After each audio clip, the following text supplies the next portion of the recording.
Hello, folks, and welcome to Morning Coffee with Maddog Merv. We have a beautiful, beautiful day again today outside the doghouse. Let's see what we got going on the channel, shall we? Welcome to Morning Coffee with Maddog Merv today. Got our French roast this morning again. Bagel. I wonder I'm a big fat guy. I mean, And then holy they cow. I always had a schmear. A schmear. Probably going for my bagels. Oh my gosh, I can't even believe it. I have no clue. And I got a bunch of chores to do. Oh, who wants to do that? Today's shout out, Barrett-Jackson. Barrett-Jackson. So, I was never much into the Barrett-Jackson auctions. In fact, what I really hated about them is that as soon as a car would sell for $100,000, everybody with their rusty piece of crap for sale would think that their car was worth that. So while it kind of sets the price for where muscle cars are, to me it's caused some discontent.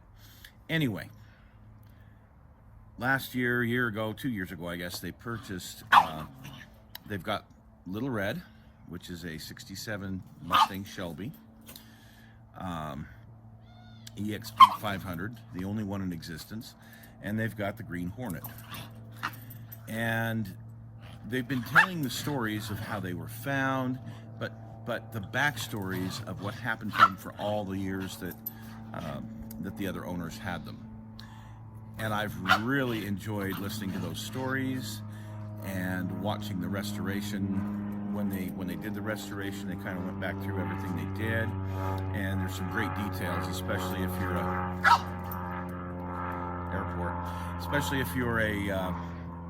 a Mustang guy, early Mustang guy. So check it out, Barrett-Jackson here on YouTube.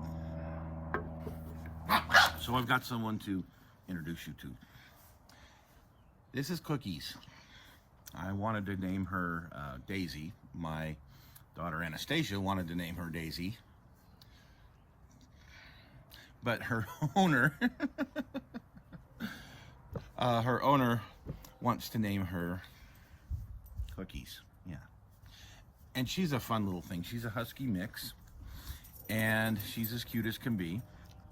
And she's really a great therapy dog for my one of my grandsons who has some special needs, and they have a lot of fun playing together. So anyway, this is the newest addition to the doghouse. This is Cookies.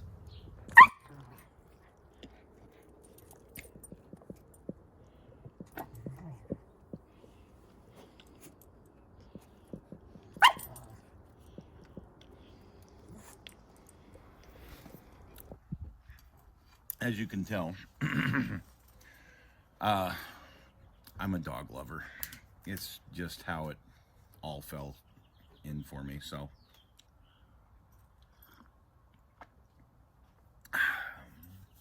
the funny thing is, I don't want any more dogs here because of the negative side of what they bring. Smaller dogs, older dogs, different things like that. I don't like messes in the house. I don't like barking, especially when I'm trying to relax and these guys are going off, But they are fun, and well, I guess I got a soft heart for strays, or not really strays, but for rescue pets. So anyway, I'm hoping that you guys really like the trip to the sand dunes. I loved it, except for the rock. That's going to set me back. The rim itself's about $300, and I have to send mail order for it. As long as I can find a place that's got it in stock. That's the tricky part. We tried to pound that thing back, even heating it up and pounding it, and it's just, can get it close, but not close enough type of thing. So, I don't know. We'll keep working on it because right now the car's down. I just don't have it to drive right now because I'm waiting to get that rim repaired. But I do have the Blazer back. Yay. got the fuel gauge done. They put in a sending unit, and it still didn't work right. A Chevy from the 80s, and you have a problem like that? Wow, what a surprise. Not. Yeah, having had a few Chevys from the 80s. So I'm gonna have a moment of truth here with you guys. Any of you who have been Chevy fans over the years, and trust me, I'm not, yes, I lean more toward Ford, and yes, I lean more towards Mopars, but they all have issues. And I've had some General Motors products in my day. But, and I'm just speaking particularly of General Motors right now, from about 73, 74 till, as far as I know, the late 80s, early 90s, because after that, I was so sick and tired of it all, really until the early 90s when I started getting some Firebirds, and I noticed a big difference. You know, the quality was better. But General Motors made some very poor decisions in a lot of things. One of them was the primer they used for their paint. Don't know where they got that crap from. It must have been a real good deal, and you know, of course, the paint is paper thin. I mean, it's, you know, talk about cutting corners. That was one of the big corners they cut.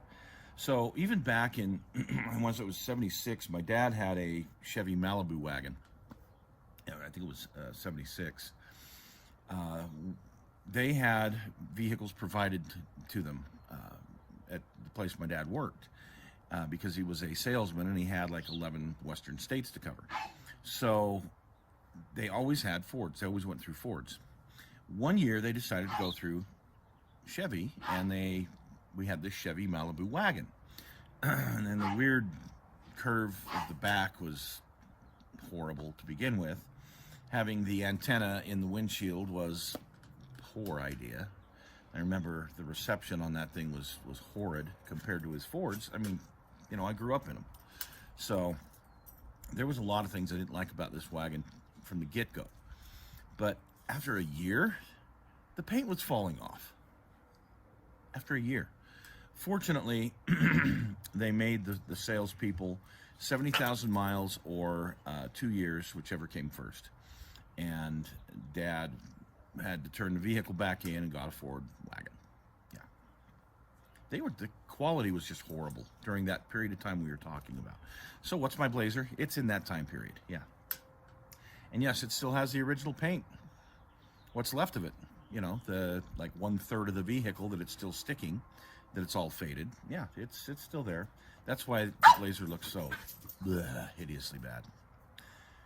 Anyway, on the upcoming show tomorrow, thought we would go over Merv Fest for this year. Kind of show you some of the fun things that happened during. And again, Merv Fest for me isn't just a day. It is at least a week-long celebration of life. For me, it's an opportunity to reflect on the great people I have in my life, the great things that go on in my life, and it gives me an opportunity to remind myself to give back. Not that you have to remind yourself to give back. You should be doing that all the time anyway. But during that week, it's one of those things where I try to be a little bit more of that giving person, because usually on birthdays you get all sorts of stuff. Okay, it's just how birthdays kind of work. And this year I got some really cool things, and we'll show you that in the show. But I also try during that period of time to give to people. For example, I'm the one that set up the party. Usually my family will want to set up a party, a get-together. And a few years ago, I let them do that.